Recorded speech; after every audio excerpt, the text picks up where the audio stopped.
Assalamualaikum warahmatullahi wabarakatuh. Pemirsa Duren TV dimanapun berada, bertemu kembali dengan Obrol Saja, obrolan SD Al-Islam 2 Jam Seren Surakarta, bukan sekedar obrolan biasa.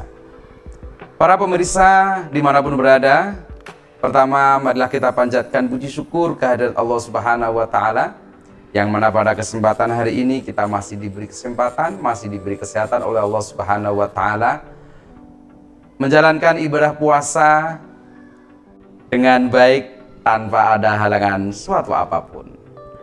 Yang kedua, sholawat serta salam kita haturkan kepada junjungan kita Nabi Agung Nabi Muhammad Sallallahu Alaihi Wasallam. Mudah-mudahan kita diakui sebagai umatnya, dan besok pada hari kiamat kita dikumpulkan bersama Rasulullah dan mendapatkan pertolongan atau mendapatkan syafaat dari baginda Nabi Muhammad Sallallahu Alaihi Wasallam. Pemirsa Duren TV dimanapun berada, pada obrolan sore hari ini kita akan membahas terkait dengan zakat fitrah, yang mana pada sore hari ini kita akan kedatangan narasumber kita sambut Bapak Imam Khairuddin. Assalamualaikum Pak Imam. Waalaikumsalam warahmatullahi wabarakatuh. Gimana kabar Pak Imam? Sehat? Alhamdulillah, Alhamdulillah. Sehat. Perjalanan dari rumah berapa jam Pak Imam ini tadi? Ya, sekitar 45 menit. 45 menit. Ya. Dari Wonogiri ya Pak Imam? Iya. Baik. Pak Imam, obrolan kita pada sore hari ini akan membahas, karena ini sudah mendekati 10 hari Ramadan yang terakhir, yang mana umat Islam itu nanti kan sebelum datang atau sebelum melaksanakan sholat Idul Fitri itu akan mengeluarkan atau melaksanakan yang namanya zakat fitrah. Apa Pak Imam? Zakat fitrah itu sebetulnya definisinya itu apa? Baik, zakat fitrah itu zakat untuk mensucikan jiwa. Jadi pada saat sejarah Nabi Muhammad SAW mendapatkan wahyu dari Allah, dalam surat At-Taubah dijelaskan, khudz min amwalihim shadaqatan tutahhiruhum wa tuzakkihim biha wa sholli alaihim inna sholataka sakanul lahum wallahu sami'un alim. Dalam ayat ini menjelaskan bahwa Nabi Muhammad diperintahkan untuk mengambil sebagian dari harta orang-orang kafir yang sudah mau bertaubat untuk menyucikan jiwa-jiwa mereka, membersihkan dosa-dosa yang pernah dia lakukan.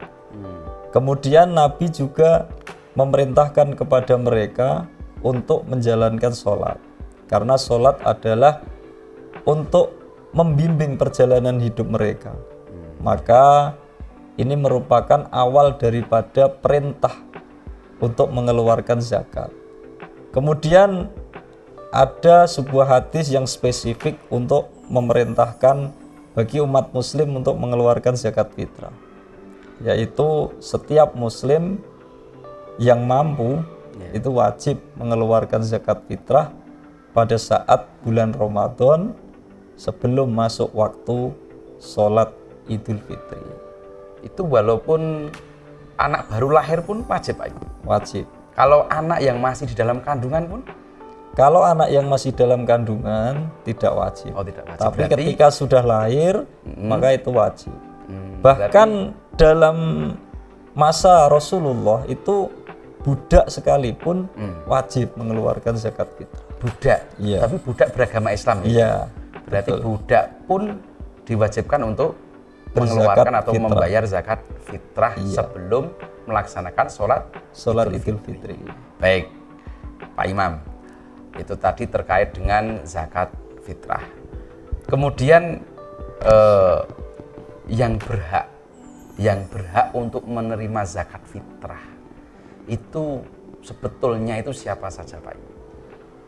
Untuk yang berhak mengeluarkan zakat fitrah adalah orang-orang yang mampu, dalam artian memiliki cadangan makanan yang bisa dimakan hari ini dan untuk besok.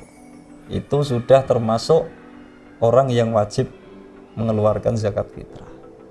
Seperti itu. Jadi zakat fitrah ini sama zakat mal itu berbeda ya Pak? Berbeda. Jadi berbeda ya. Jadi kalau zakat fitrah tadi yang menjadi patokan itu adalah cadangan makanannya. Iya. Yang dikeluarkan pun berupa bahan Makanan pokok. Ya. Oh, begitu. Baik, Jadi kalau di Indonesia itu makanan pokok yaitu beras ya. Beras. Kalau dulu di zaman Nabi itu kan bisa kurma, bisa gandum, iya. atau makanan pokok yang berada di sana. Di negara masing-masing ya Pak? Masing-masing ya. Kalau Indonesia berarti kita menggunakan beras. Untuk ukuran bahan makan pokok, kalau di Indonesia itu beras, itu ukurannya berapa kilo Pak? Apakah 1 ton, 1 kintal atau berapa kilo? Baik, untuk ukuran sendiri yang sudah dijelaskan para ulama fikih itu adalah 1 sok. Satu sok itu setara dengan berapa? Setara dengan 2,5 kilogram, atau kalau menurut beberapa mazhab itu 2,7 kilo. 2,7 kilo. Iya. Itu berarti bukan 2,5 Pak? Ya begini, ada yang berpendapat 2,5. Ya. Cuman ada yang berpendapat yang lebih aman itu 2,7 kilogram. Dilebihkan dari 2,5 begitu. Iya. Baik. Jadi itu untuk takaran zakat fitrah itu 1 sok, kalau kita kilokan itu sekitar 2,5 sampai amannya dilebihkan 2,7 kilo. 2,7 kilo. Baik, Pak Imam, untuk selanjutnya. Tadi kan orang yang berhak mengeluarkan. Kemudian orang yang berhak untuk menerima zakat fitrah. Ini siapa saja, Pak? Baik, untuk orang yang berhak menerima zakat fitrah itu di dalam Al-Qur'an sudah dijelaskan. A'udzubillahi minasyaitonirrajim. Innamas shadaqatu lil fuqara wal masakin wal 'amilina 'alaiha wal mu'allafati qulubuhum wa fir riqab wa fi sabilillahi wa ibnis sabil. Jadi ada 8 asnaf yang berhak menerima zakat fitrah. Yang pertama yaitu orang fakir. Yang kedua yaitu orang miskin. Jadi fakir itu lebih susah dalam mencari makan daripada miskin. Jadi fakir sama miskin Berbeda. Jadi orang fakir itu ukurannya dia lebih susah daripada miskin. Kalau miskin itu kalau fakir itu orang yang tidak memiliki pekerjaan dan dia tidak punya makan. Kalau orang miskin itu dia punya pekerjaan tapi pekerjaannya tidak cukup untuk memenuhi kebutuhan makan. Kemudian amil ini adalah orang yang mengurusi zakat fitrah yang ditentukan oleh aparatur negara atau aparatur pemerintah. Amil itu yang menentukan adalah pemerintah. Atau negara. Jadi yang sudah diakui oleh negara. Oh begitu. Berarti kalau biasa ya Pak ya, di kampung-kampung kita itu kan di masjid itu kan ada panitia. Apakah itu juga bisa disebut amil Pak? Nah itu tergantung Pak. Jadi kalau menurut ulama fikih yang klasik itu memang tidak diperkenankan untuk memperoleh zakat karena dia statusnya itu tidak resmi dari negara. Oh begitu. Tetapi yang berkembang di kampung itu ternyata banyak yang termasuk amil, jadi dia diikutkan menjadi amil. Karena di negara Indonesia ini tidak mungkin dapat membentuk sebuah panitia penerimaan zakat fitrah secara terperinci di setiap masjid. Seperti itu. Jadi kondisinya tidak memungkinkan. Maka itu juga bisa disebut amil. Gitu. Berarti bisa disebut amil. Bisa. Tapi itu tidak Pak. Tidak mungkin beda pendapat atau bagaimana itu? Ya itu kalau menurut saya seperti itu. Entah kalau mungkin ada yang berpendapat beda ya silahkan, tidak masalah.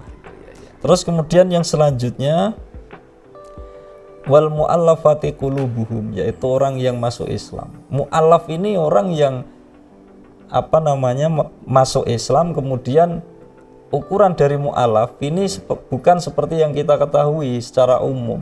Kalau sudah 5 tahun berarti sudah bukan mu'alaf, tidak. Tapi mayoritas ulama berpendapat bahwa mu'alaf itu orang yang tadinya non muslim masuk Islam, kemudian dia meskipun sudah 10 tahun, tapi kalau dia masih memiliki kemungkinan untuk kembali ke kafir lagi, maka dia termasuk mu'alaf.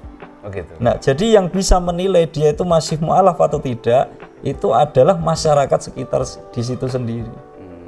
Nah, ini Saksinya ukuran ya, Pak, ya? Iya, jadi misalnya masyarakat sekitar menilai wah itu orang itu mu'alaf udah 10 tahun, tapi dia tidak menjalankan keislamannya sebagaimana orang muslim, maka dia masih berpotensi untuk kembali ke kafir, maka dia berhak menerima, Tetap berhak mendapatkan. Iya. Jadi misalkan syahadat, terus tidak pernah melaksanakan ibadah atau sholat dan sebagainya, tapi orang itu pernah mengucapkan lafadz syahadat, walaupun ada kemungkinan nanti mau kafir, kan kita tidak tahu ya Pak Iya, Imam nggak ya. tahu. Cuma- Tapi selama orang itu belum menyatakan keluar dari Islam, masih tetap berhak mendapatkan zakat. zakat fitrah itu. Tapi misalkan mu'alaf pun mu'alaf, tapi dia kaya Pak Imam, itu bagaimana? Bentar, mu'alaf tapi dia mampu gitu ya. Nah, kalau dia dimasukkan kategori mu'alaf, kalau seperti yang saya sampaikan tadi, kalau dia masih memungkinkan untuk bisa kembali ke kafir karena dengan sikapnya itu, maka berhak menerima. Jadi berhak menerimanya bukan kategori fakir atau miskin, Iya, tapi iya. dia masuk ke mu'alaf. Mu'alafnya itu Iya. ya Pak ya. Baik Pak Imam. Selanjutnya zakat fitrah itu kapan dilaksanakan untuk menyalurkan atau memberikan zakat fitrah itu? Mungkin waktunya itu kapan? Baik, waktu penyaluran zakat fitrah itu bisa dimulai dari awal masuk Ramadan. Dari awal Ramadan Kemudian dibatasi paling akhir adalah sebelum sholat Idul Fitri. Kemudian waktu yang paling afdol itu dilaksanakan pada saat setelah sholat subuh tapi sebelum sholat Idul Fitri. subuh, selama belum melaksanakan sholat Idul Fitri, Nah, itu itu masih bisa untuk menyalurkan Iya. zakat fitrah. Bahkan itu yang afdol gitu. Yang afdol malah itu. Ya, jadi seperti kita dulu waktu masih kecil suka diminta orang tua kan, mengantar itu Pak ya. Mas ini diantarkan ke mbah itu yang Iya, mungkin dinilai kurang mampu, dan itu peteng-peteng itu Malam. masih malam-malam Malam-malam, sekitar ya. habis sholat subuh itu dibangunkan ibu disuruh nganter itu. Nah itu membuktikan bahwa itu keafdolan memberikan beras tadi zakat itu ya pada saat itu. Baik. Kemudian Pak Imam, tadi pelaksanaan zakat fitrah sudah, kemudian begini, ada kasus apakah seorang non muslim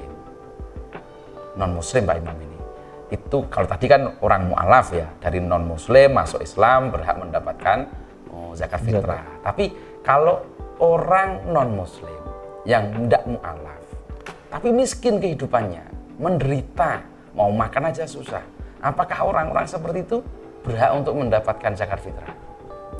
Baik, untuk orang non muslim itu mayoritas ulama berpendapat bahasanya tidak boleh zakat fitrah itu diberikan kepada orang non muslim. Jadi ini sudah jelas sepertinya.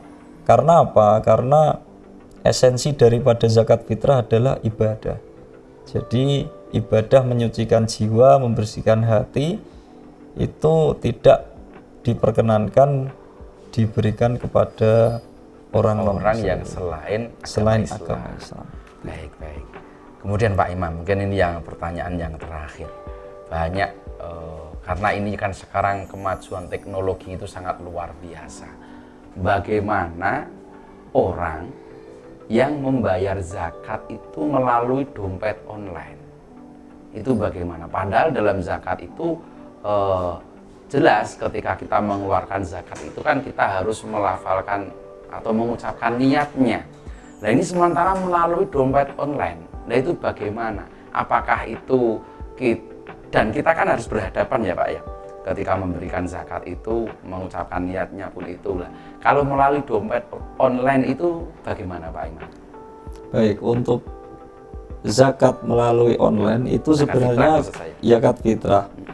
Kita itu kan dalam mengeluarkan zakat fitrah itu ada rukunnya. Rukunnya itu ada 4. Yang pertama niat, Niat, ya. yang kedua ada muzaki, yang ketiga ada mustahik, Iya. yang keempat yaitu ada barangnya. Ada barangnya. Jadi ketika kita zakat online itu tidak menyelisih daripada keempat rukun zakat fitrah ini, Mm-mm. asalkan kita berniat.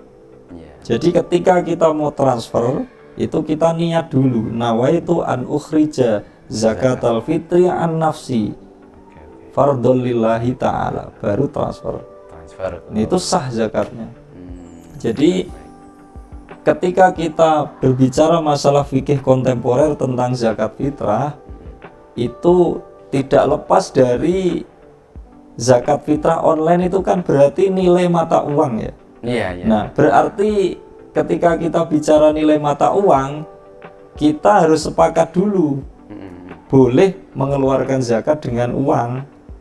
Nah, kalau ketiga mazhab Imam Malik, Imam Hambali, terus kemudian ketiga mazhab itu untuk zakat fitrah dengan uang itu tidak boleh. Tapi ada satu mazhab yaitu mazhab Hanafiyah, itu membolehkan membayar zakat fitrah itu dengan uang. Wah. Karena apa? Nilai mata uang itu untuk zaman sekarang itu lebih bisa bermanfaat. Karena tidak mungkin kita makan hanya beras saja, kan nggak mungkin. Jadi kalau ada uang itu bisa untuk beli lauk pauk dan sebagainya. Maka untuk zaman modern seperti ini banyak orang yang berpendapat bahwasanya zakat dengan uang itu justru lebih bermanfaat bagi mustahik, terutama mustahik yang kurang mampu, yaitu fakir dan miskin itu tadi. Baik, Tapi begini. misalkan tadi niatnya walaupun dengan uang, tapi mungkin dari yang mengurusi online itu misalkan nanti mau dibelikan apa namanya bahan pokok beras itu juga bisa gitu. Bisa saja, bisa saja. Itu tergantung panitianya. Cuman secara hukum kita juga harus paham gitu. Jadi berzakat dengan uang itu ada beberapa ulama mazhab yang membolehkan. Kemudian kalau begitu berarti turunan hukumnya kalau online itu kan berarti nilai mata uang. Iya, iya. Nah, itu juga diperbolehkan. Seperti yang sudah saya jelaskan tadi. Jadi kita harus baca niat. Niat tapi mengikuti mazhab Imam Hanafi tadi ya. Iya. Imam Hanafi. Seperti itu. Baik Pak Imam, terima kasih bincang-bincang kita sore hari ini terkait dengan zakat fitrah. Baik pemirsa Duren TV dimanapun berada, terima kasih Pak Imam sudah membersamai kita dalam obrolan menjelang buka puasa ini dengan tema yaitu zakat fitrah. Terima kasih. Saya selaku pembawa acara dalam obrolan sore hari ini, apabila banyak kekurangan, mohon maaf yang sebesar-besarnya. Sekali lagi kepada Pak Imam selaku narasumber kita pada obrolan sore hari ini, kami mengucapkan banyak terima kasih Pak Imam. Iya, sama-sama. Ya, Assalamualaikum warahmatullahi wabarakatuh.